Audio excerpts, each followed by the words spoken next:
नमस्कार। आप सभी का एक बार फिर से स्वागत है। उम्मीद करते हैं कि आपको हमारे वीडियो पसंद आ रहे हैं। अगर आपको इतिहास को अच्छे से याद करना है तो ये वीडियो आप अंत तक ज़रूर देखिए। तो हम प्राचीन भारतीय इतिहास के स्रोतों में साहित्यिक स्रोतों के बारे में पढ़ रहे थे। इसमें धार्मिक साहित्य, ब्राह्मण साहित्य और ब्राह्मणेतर साहित्य में बांट के हम पढ़ेंगे और लौकिक साहित्य को अलग से पढ़ेंगे। पिछले वीडियो में ऋग्वेद के बारे में हमने संपूर्ण जानकारी ली और सामान्य थोड़ी थोड़ी जानकारी बाकी अन्य वेदों के बारे में ली। इस वीडियो में हम बाकी के 3 वेदों के बारे में, जिसमें यजुर्वेद, सामवेद, अथर्ववेद है, और थोड़ी बहुत जानकारी जो ब्राह्मण ग्रंथ हैं, आर्यणक है, उपनिषद है, उनके बारे में हम लेंगे। उपनिषद के साथ ही जो वेद साहित्य है उसको समाप्त मान लिया जाता है। जो वेद साहित्य है, भारतीय इतिहास का वेद साहित्य, वो उपनिषद के साथ समाप्त माना जाता है, इसलिए इसे वेदांत कहते हैं। उपनिषद को वेदांत भी कहा गया है क्योंकि ये वेदों का यहाँ पर अंत माना जाता है। तो ऋग्वेद के बारे में हम जानकारी पिछले वीडियो में ले चुके हैं। यहाँ हम यजुर्वेद से शुरू करेंगे। यजुर्वेद में यज्ञ के बारे में हमने पहले जैसे बताया था कि इसमें यज्ञ के बारे में जानकारियाँ दी गई है। यजु का अर्थ ही यज्ञ होता है। इसमें ये कर्मकांड आधारित एक वेद है, कर्मकांड पर आधारित वेद है। इसमें जो यज्ञ के समय किए जाने वाले याज्ञिक कर्मकांडों की जानकारी यहाँ पर दी गई है। कर्मकांडों की जानकारी दी गई है। पिछले वीडियो में हमने इसके बारे में आपको बताया था कि ऋग्वेद का जो पुरोहित होता है वो होत्र या होता कहलाता है। होत्र या होता कहलाता है। और यजुर्वेद का जो पुरोहित है वो अधर्व्यु कहलाता है। क्या कहलाता है? अधर्व्यु। अधर्व्यु कहलाता है। ऋग्वेद का जो पुरोहित है वो अधर्व्यु कहलाता है। और ये याज्ञिक कर्मकांडों का जो कार्य करता है, जो होत्र या होता होता है, वो देवताओं को यज्ञ में बुलाता है और उनकी स्तुति करता है। यजुर्वेद में याज्ञिक कर्मकांडों के बारे में जानकारी दी गई है। यजुर्वेद को हमने पढ़ा था कि 2 भागों में बांटा गया है, शुक्ल और कृष्ण यजुर्वेद। शुक्ल को इसमें ज़्यादा प्रमाणिक माना जाता है। शुक्ल यजुर्वेद को वाजस्नेयी जो ऋषि थे, उनके पुत्र याज्ञवल्क्य ऋषि है, उनको इसका प्रथम दृष्टा माना जाता है। इसलिए शुक्ल यजुर्वेद को वाजस्नेयी संहिता के नाम से भी जाना जाता है। इसकी 5 शाखाएँ है। कुल जो यजुर्वेद की कुल 5 शाखाएँ हैं, उसमें काठक है, कपिष्ठल है, मैत्रायणी है और तैत्तिरीय है। ये 4 शाखाएँ हैं जो शुरू की। काठक, कपिष्ठल, मैत्रायणी और तैत्तिरीय, ये 4 शाखाएँ हैं, वो कृष्ण यजुर्वेद से संबंधित मानी जाती है। और 5वीं शाखा है वाजस्नेयी शाखा, जो कि अधिक प्रमाणिक भी मानी जाती है। और ये शुक्ल यजुर्वेद की शाखा है, वाजस्नेयी संहिता। इसको 2 भागों में बांटा गया है। वाजस्नेयी संहिता को 2 भागों में बांटा गया है। एक है मध्यान्ह और एक है कण्व। मध्यान्ह और कण्व 2 शाखाओं में वाजस्नेयी शाखा को बांटा गया है। तो इस प्रकार से हम आपको बताएं कि शुक्ल और कृष्ण यजुर्वेद 2 भागों में यजुर्वेद को बांटा जाता है। जिसमें ज़्यादा प्रमाणित है वो शुक्ल यजुर्वेद को माना जाता है। इसकी कुल 5 शाखाएं हैं, जिसमें शुक्ल यजुर्वेद की केवल एक वाजस्नेयी शाखा है और कृष्ण यजुर्वेद की काठक, कपिष्ठल, मैत्रायणी और तैत्तिरीय, ये 4 शाखाएं मानी गई है। जो कृष्ण यजुर्वेद है वो गद्य पद्य दोनों प्रकार से लिखा हुआ है, लेकिन शुक्ल यजुर्वेद में केवल मंत्रों के बारे में या मंत्र लिखे गए हैं। अब यहाँ पर हम पहले पढ़ चुके हैं, लेकिन यहाँ थोड़ा सा इसको रिवाइज कर लेंगे कि आपको याद हो जाए। तो इसका जो उपवेद होता है, यजुर्वेद का उपवेद है वो धनुर्वेद है। पिछले वीडियो में हमने पढ़ा था सभी वेदों के उपवेदों के बारे में, उनके ब्राह्मण ग्रंथों के बारे में। तो यहाँ पर इसका जो ब्राह्मण ग्रंथ है वो शतपथ और तैत्तिरीय ब्राह्मण ग्रंथ हैं। इसकी अगर हम उपनिषदों की बात करें तो इसके उपनिषद यहाँ पर तैत्तिरीय है, वृहदारण्यक है, ईश उपनिषद है, कठ उपनिषद है, श्वेतर उपनिषद है। इसके ब्राह्मण ग्रंथों के बारे में, उपनिषदों के बारे में और उपवेद के बारे में हम पहले भी पढ़ चुके हैं। अब हमारा जो तीसरा वेद है सामवेद। सामवेद में ज़्यादातर जो मंत्र हैं या जो ज़्यादातर इसकी सूक्त हैं वो कहाँ से लिए गए हैं? ऋग्वेद से लिए गए हैं। ऋग्वेद से लिए गए हैं। सामवेद के 75 खुद के हैं, बाकी इसमें सारा कुछ ऋग्वेद से उठाया गया है, हूबहू उसकी कॉपी की गई है। इसे सामवेद को भारतीय संगीत का जनक कहा जाता है, क्योंकि इसमें जो ऋग्वेद की जो स्तुतियाँ हैं, ऋग्वेद की जो रचनाएँ हैं, उनको एक स्तुति के रूप में गाया जाता है। इसलिए इसका जो हमने पिछले वीडियो में भी पढ़ा था कि सामवेद का जो पुरोहित होता है उसको उद्गाता कहा जाता है, उद्गाता गीत गाता। ये मैंने याद करने के लिए आपको कहा था, उद्गाता गीत गाता। सामवेद का पुरोहित है वो उद्गाता कहलाता है। इसका प्रथम दृष्टा जैमिनी था और इसमें सरस्वती नदी के प्रकट और विलुप्त होने का जो हमें जानकारी है वो सामवेद के तांड्य ब्राह्मण ग्रंथ से हमें इसकी जानकारी मिलती है। तो ये बहुत इंपॉर्टेंट प्रश्न यहाँ पर आता है कि सरस्वती नदी यहाँ पर आप देखिएगा ध्यान से, सरस्वती नदी सामवेद, सरस्वती नदी के प्रकट और विलुप्त होने की जानकारी हमें सामवेद के तांड्य ब्राह्मण से मिलती है। ये प्रश्न कई बार कंपटीशन एग्जाम में पूछा गया है। सामवेद का जो पाठ है उसमें 3 संहिताओं की जानकारी हमें जो अलग अलग स्थानों से प्राप्त होती है। जैसे हम बात करें अगर कोथुम संहिता है वो गुजरात की है, जैमिनीय संहिता है वो कर्नाटक की जैमिनीय संहिता है, और रामायणीय संहिता है ये महाराष्ट्र की संहिता है।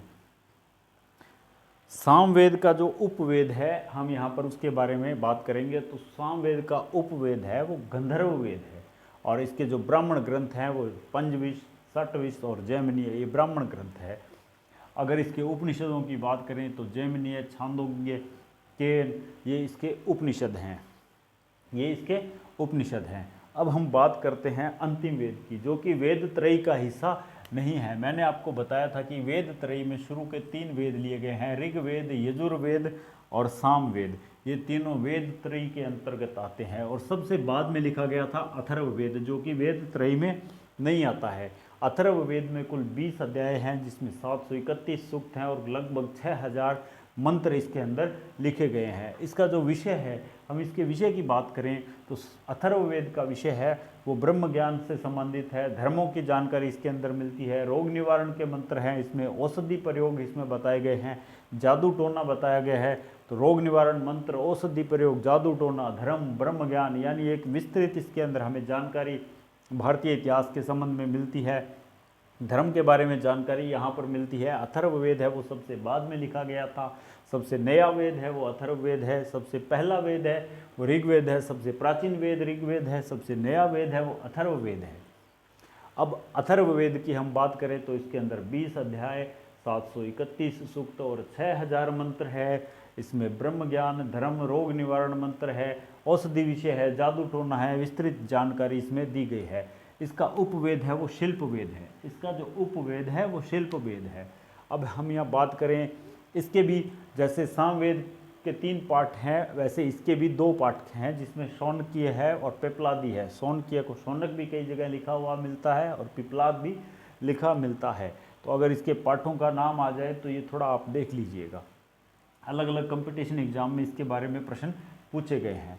अब हम बात करें इसके प्रथम दृष्टा की, तो अथर्वा ऋषि इसके प्रथम दृष्टा है, इसलिए इसका नाम अथर्ववेद है। अथर्वा ऋषि इसके प्रथम दृष्टा है, इसलिए इसका नाम अथर्ववेद है। इसके दूसरे दृष्टा है अंगिरस। तो इसको अथर्ववेद अथर्वा ऋषि पे कहा जाता है। तो अंगिरस पे इसको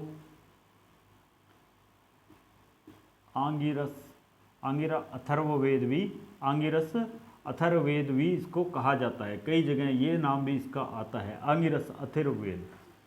और इसके अलावा एक नाम इसका और आता है कि इसका जो पुरोहित है वो हमने पहले वीडियो में पढ़ा था, पिछले वीडियो में हमने पढ़ा था कि ब्रह्मा इसका पुरोहित है, उसको ब्रह्मा कहा जाता है, इसलिए उसके ऊपर इसका नाम ब्रह्मवेद भी है। तो अथर्ववेद को ब्रह्मवेद कहा जाता है। ब्रह्मवेद कौन से ग्रंथ को कहा जाता है? कौन से वेद को ब्रह्मवेद कहा जाता है? अथर्ववेद को। कौन से वेद को अथर्वांगिरस वेद कहा जाता है? तो अथर्ववेद को। इसके 2 पाठ हमने पढ़ लिए, शौनक और पिपलादी या शौनक या पिपलाद हैं। इसका जो उपवेद है वो शिल्पवेद है। इसका एकमात्र, पिछले वीडियो की बात बताऊं आपको, एकमात्र ब्राह्मण ग्रंथ है वो कौन से वेद का है? ये प्रश्न बहुत बार कंपटीशन एग्जाम में पूछा गया है। तो अथर्ववेद का एकमात्र ब्राह्मण ग्रंथ है वो है गोपथ। अब हम बात करते हैं इसके जो इसका कोई भी आर्यणक इसका नहीं है। उपनिषदों की बात करें तो इसके 3 उपनिषद हैं, वो मुंडक, मांडुक्य और प्रश्न उपनिषद, ये 3 इसके उपनिषद हैं। अब हम हमारे वेद यहाँ पर पूरे हो जाते हैं। वेद त्रयी कौन कौन से वेद वेद त्रयी में शामिल हैं, याद होना चाहिए आपको। इसमें सबसे पहला है ऋग्वेद, फिर यजुर्वेद और सामवेद। इन तीनों से वेद त्रयी बनाई गई है। अथर्ववेद को इससे बाहर रखा गया है। और सामान्य जानकारी, बिल्कुल सामान्य जानकारी है, और ये प्रश्न बहुत बार प्रश्न इम्पोर्टेंट प्रश्न है, कंपटीशन एग्जाम में पूछा जाता है। अब मैंने आपको बताया था कि वेदों को गद्य के अंदर थोड़ा सा आसान भाषा में समझाने के लिए ब्राह्मण साहित्य की रचना की गई थी। ब्राह्मण साहित्य की रचना इसको समझाने के लिए की गई थी, जैसे कि जो वेद हैं उनके अंदर ऋचाओं के अंदर वो लिखे गए हैं, एक तरह से वो ऋचाएँ हैं, वो स्तुतियाँ हैं, उनके बारे में हम पढ़ते हैं। तो ब्राह्मण में ब्राह्मण साहित्य है, उसमें यज्ञों के जो नीति है एक तरह से उनके बारे में बताया गया है। यज्ञों की नीति वगैरह उनके बारे में एक सैद्धांतिक ग्रंथ है, ब्राह्मण ग्रंथ हैं।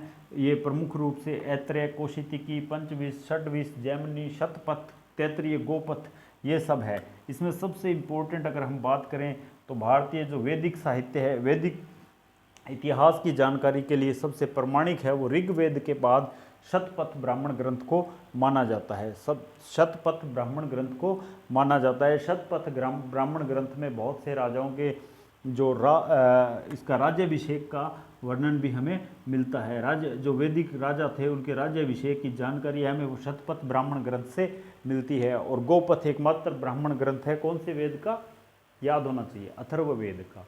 अथर्ववेद का गोपथ है वो एकमात्र ब्राह्मण ग्रंथ है। अब हम बात करते हैं आर्यणक की। आर्यणक आपको बताया था कि अरण्य का मतलब होता है वन। वन के अंदर जिन ग्रंथों की रचना की गई, जिन ग्रंथों को एकांत में पढ़ा जाता है, वन में पढ़ा जाता है, मंत्रों का इसके अंदर गूढ़ और रहस्यवादी अर्थ बताया गया है। जितने मंत्र हैं उनका गूढ़ और बहुत ही रहस्यवादी, एक तरह से ये दार्शनिक ग्रंथ हम मान सकते हैं। इनकी रचना एकांत में वनों में की गई है, इसलिए इन्हें आर्यणक कहा जाता है। आर्यणक हैं। आर्यणक के बाद अगर हम बात करें तो ये आर्यणक हैं, ये उपनिषदों का स्रोत हैं। आर्यणक के बाद में उपनिषदों की रचनाएं हुई हैं। उपनिषद हैं वो वेद साहित्य के अंतिम ग्रंथ हैं, इसलिए इन्हें वेदांत भी कहा जाता है। याद रखिएगा, कन्फ्यूजन बहुत होता है वेदांग और वेदांत। वेदांग है वो हम अगले वीडियो में पढ़ेंगे, वेदांगों के बारे में वो 6 हैं। और वेद साहित्य के जो अंतिम ग्रंथ है उपनिषद, उन्हें वेदांत कहा जाता है, इसलिए यहाँ कन्फ्यूजन होता है। इसलिए इसे याद रखेंगे कि वेदांत हैं वो उपनिषद हैं और वेदांग है वो हम अगले वीडियो में पढ़ेंगे, 6 है।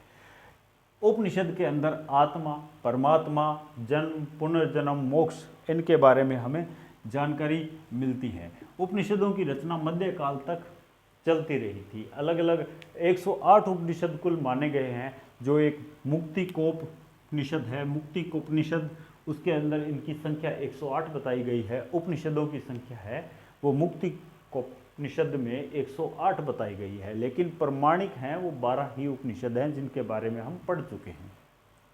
मध्यकाल की अगर बात करें तो एक अलोपनिषद नाम से एक उपनिषद की रचना है। कहा जाता है कि ये इसकी रचना अकबर के काल में हुई थी। अकबर के काल में अलोपनिषद जो है उसकी रचना हुई थी। ये मध्यकाल तक हम मान सकते हैं कि उपनिषदों की रचना चलती गई, इसलिए इसमें 108 उपनिषदों की जानकारी हमें मिलती है। लेकिन जो प्रमाणिक 12 हैं वो है ईशकेन, कठ, प्रश्न, मुंडक, मांडुक्य, तैत्रीय, ऐत्रेय, छांदोग्य, कौशितकी, वृद्धारण्यक और श्वेताश्वतर, ये सारे इम्पोर्टेंट हैं। ये सारे के सारे इम्पोर्टेंट है, वो हम पिछले वीडियो में सारणी में अच्छे से पढ़ चुके हैं। इन सब का संबंध है वो अलग अलग वेदों से है।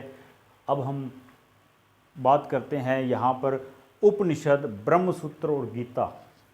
जैसे वेद त्रयी है उसी प्रकार से ये प्रस्थान त्रयी है। उपनिषद है, ब्रह्मसूत्र है, गीता है। इन तीनों को प्रस्थान त्रयी में शामिल किया जाता है। प्रस्थान त्रयी में कौन कौन से ग्रंथ शामिल हैं तो उपनिषद हैं, ब्रह्मसूत्र है और गीता है। शंकराचार्य जो कि भारतीय इतिहास में एक संत हुए थे, प्रथम संत हुए थे शंकराचार्य, उन्होंने 10 उपनिषदों पर टीका लिखी थी। टीका का मतलब होता है कि उपनिषदों को आसान भाषा में सामान्य जन तक पहुंचाने के लिए टीकाएं लिखी जाती है। कोई भी जो ग्रंथ है उसको सामान्य और आसान भाषा में लोगों को समझाने के लिए टीका लिखी जाती है। तो शंकराचार्य ने कुल 10 उपनिषदों पर टीका लिखी थी। एक बार फिर से रिवाइज जल्दी कुल 4 वेद हैं, ऋग्वेद, यजुर्वेद, सामवेद। इन तीनों को इन तीनों वेदों को वेद त्रय में लिया जाता है। चौथा अथर्ववेद, वो सबसे नया है, सबसे प्राचीन है। ऋग्वेद, ऋग्वेद के अंदर हम पहले वीडियो में पूरा विस्तार से हम पढ़ चुके हैं। 1028 सूक्त हैं, 10 मंडल है। जो तीसरा मंडल है उसके अंदर विश्वामित्र द्वारा रचित है, उसमें गायत्री मंत्र का उल्लेख है। इसके नौवां जो मंडल है वो सोमदेव को समर्पित है, सोमदेव को समर्पित है। 10वें मंडल के पुरुष सूक्त से हमें वर्ण व्यवस्था का पहली बार विवरण मिलता है। इसके अलावा बहुत सी जानकारियाँ हम पिछले वीडियो में इसके बारे में पढ़ चुके हैं। यजुर्वेद है, ऋग्वेद का जो पुरोहित होता है उसे होत्र या होता कहा जाता है। अथर्ववेद का जो पुरोहित होता है वो ब्रह्मा कहलाता है, इसलिए इसे ब्रह्मवेद भी कहते हैं। यजुर्वेद का जो पुरोहित है वो अधर्व्यू कहलाता है। याज्ञिक कर्म कांडों पर आधारित वेद है। इसको 2 भागों में बांटा गया है, कृष्ण यजुर्वेद और शुक्ल यजुर्वेद। इसकी 5 शाखाएं हैं, जिसमें शुरू की 4 हैं वो कृष्ण की है, काठक, कपिस्थल, मैत्रायणी और तैतरीय, और 5वीं वाजस्नेयी शाखा है वो शुक्ल यजुर्वेद से संबंधित है। इसे 2 भागों में बांटा गया है, मध्यान्ह और कण्व। कृष्ण यजुर्वेद है वो गद्य और पद्य दोनों में लिखा गया है, और शुक्ल यजुर्वेद है उसमें केवल मंत्रों को स्थान दिया गया है। धनुर्वेद है, इसका उपवेद है। शतपथ, तैतरीय इसके ब्राह्मण और जो उपनिषद हैं, आरण्यक है, उनके बारे में है। सामवेद को भारतीय संगीत का जनक माना जाता है। सामवेद को भारतीय संगीत का जनक माना जाता है। सामवेद का जो पुरोहित है वो उद्गाता कहलाता है। अथर्ववेद का जो पुरोहित है वो ब्रह्मा कहलाता है, ये सर्वश्रेष्ठ पुरोहित माना जाता है। ये तीनों अन्य पुरोहितों का निरीक्षण करता है। सामवेद के पाठ को अलग अलग इसमें 3 संहिताओं में बांटा हुआ है। 3 पाठ इसके मिलते हैं जो अलग अलग क्षेत्र से संबंधित है। अथर्ववेद है, उसके अंदर हमें बहुत ही विस्तार से जानकारी दी गई है, ब्रह्म ज्ञान की दी गई है, धर्म की जानकारी इसके अंदर दी गई है, रोग निवारण मंत्र है, औषधि प्रयोग है, जादू टोना, तंत्र मंत्र, सब कुछ है इसके अंदर।